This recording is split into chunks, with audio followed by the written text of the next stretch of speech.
Batman: The Killing Joke. Oh, there we go. Yeah. I love The Killing Joke. The animation was just released recently, and D, you actually got to check this out. Yeah, man, I got to. It was great. I'm a huge Batman fan. Everybody knows I'm a huge comic fan. And this is a dark. Exactly, and that's what that's where the pull was in it for me. It was like, hey, they're finally gonna take a definitive Batman Joker story and put it on screen. All right, let's do this. Obviously, we all know that the Blessed and the greats Conroy and Hamill were asked to do the characters again, and so it's Tara Strong for Batgirl. And, nice. It's like watching Batman the animated series again for me. I grew up. That's like one of my favorite series as a kid, man. So I've watched that series like multiple times. So hearing their voices was hypnotic for me, and my girlfriend couldn't understand that. I was too busy nerding out in front of her.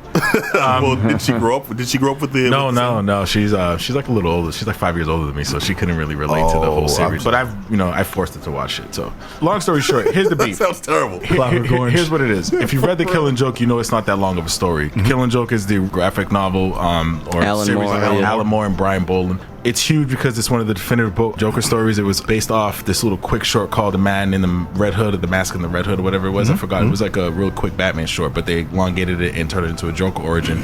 And it was really, Alan Moore is really psychological, so it was just really him delving into the psyche of the Joker and really trying to get you to understand how he works. So obviously telling the origin story to this was great, and he did it great. I mean, it's probably one of the best comics ever. Well, first of all, here's the callback, man, because a lot of people forget that was based off of an original smaller work that never really gets any kind of recognition at all. Yeah. And this is like one of the 3 definitive origin Jokers, because there's like 3 origin stories with the Joker. This is one of This is the one that people accept the most, I think, personally. That's all. Yeah, it's the most twisted. And exactly. But long story short, here's the beef. The first hour, like the first 35 minutes of this was filler. You can tell when they faded into The Killing Joke. So it fades in and you're like, all right, time to get to the meat of the story. So this didn't follow the book like page for page? When they faded into The Killing Joke page for page, there were some sequences and some sequences, verbatim dialogue. It was gorgeous, and I almost cried because it was that good. Okay. No, I'm not even trying to be nerdy. It was just really well done. Yeah, brother, if you want to be nerdy anyway, so this is the place. So Pat's telling me to cry.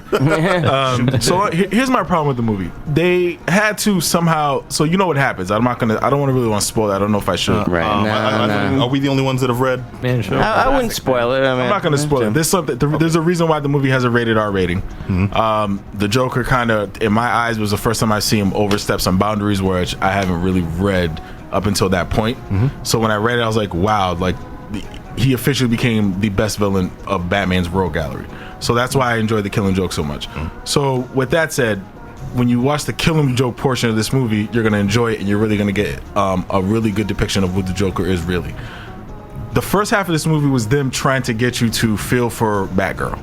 That was the problem with this movie. So they had to add in this extra filler stuff. They had to make you feel for Batgirl, for Barbara Gordon, in order for you to realize what happened. Kind of shoehorn in the sentimentality. So then here's the beef that everybody's fighting about. So apparently, one day, the first 30 minutes is them running, doing missions, Batman and Batgirl, just doing the Batman family tag team thing. And on a mission, he smashes. and it's like, wait a minute. That's how it's written. Okay. I'm sitting with my buddy who's like a huge Batman fan, and we're like, mind you, my girlfriend's in the corner somewhere. So long story, so we're just looking at. He's like, wait a minute, this isn't good because it's gonna lead into this. This didn't happen in the book. He's all canon, but I'm like, well, you gotta make exceptions for adaptations from source material to whatever. Yeah. So from there, they had the baby. They named it Azrael. From there, it moved on to. Hence brings me to the funniest part of this movie. Village. So after he smashes, this is the funniest part of this movie, and this is the only part I'm gonna give away. It's the day after. Mind you, they smash it in their costume, so he's like, "Oh, well, you better." And she initiated, just so you know, she initiated. I bought that spandex for a reason. Yeah, right. She calls him. He's driving. He's going. Batgirl, do me a favor and wheel this Wonder Woman lasso. And she's just basically trying to have short talk with this guy, and he's like, "Yeah." And this is Batman, so he's like, "Hey." So she calls him, "Hey." She's like, "Hey, Bruce." "Hey." Blah blah blah blah blah. Some other stuff. He's like, "I'm on a mission right now." Blah blah blah blah. She's like, "Well, what about after the mission? What are you going to be doing?" He's like, "Yeah, no."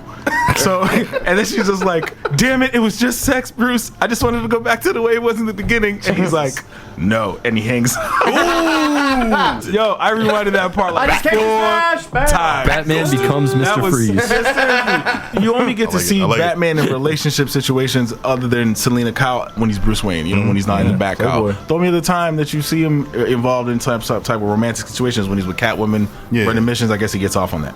So long story short, so for him to be in the situation, in all fairness, brother, if a woman in a cat suit was chasing you constantly and she looked like that, they did a great job with the Killing Joke adaptation. Like I said, the whole Batgirl forcing you to take this character in is a little forced, but whatever. The Killing Joke portion of this movie was great. It was well done, verbatim dialogue. I mean, Hamill and Conroy and Tara. It's just like symphony work. You know what I mean? One question, real quick, because you mentioned the voice work. I know a lot of this has Mark Hamill portraying the Joker before the Joker. Yeah. How did that come across? So when he depicted the Joker, it was smooth. You didn't hear the insanity in the voice. He did a great job of making sure that he humanized him as much as possible before he fixated into the transformation into the Joker. And you didn't really hear it until that incident happened that caused them to basically become delirious and insane. I don't want to give it away because it's actually a really good twist to the story. But he did a great job of humanizing him, and I felt for him. You know, he was. You know, you're so used to seeing him as a savage and hear him as a savage. Yeah. To hear him as a regular, hardworking comedian guy, That's dope. trying to take care of his family was just like awkward. But then you're like, damn, he loves the character. He portrays who he is, and I think he's probably one of the few people in this planet that can embody him other than Heath Ledger. Nice. You know what I mean? have to check this out. So you I recommend it. I recommend it only because Batman's a relationship savage. I love Batman. I respect the hell out of that dude. Nice.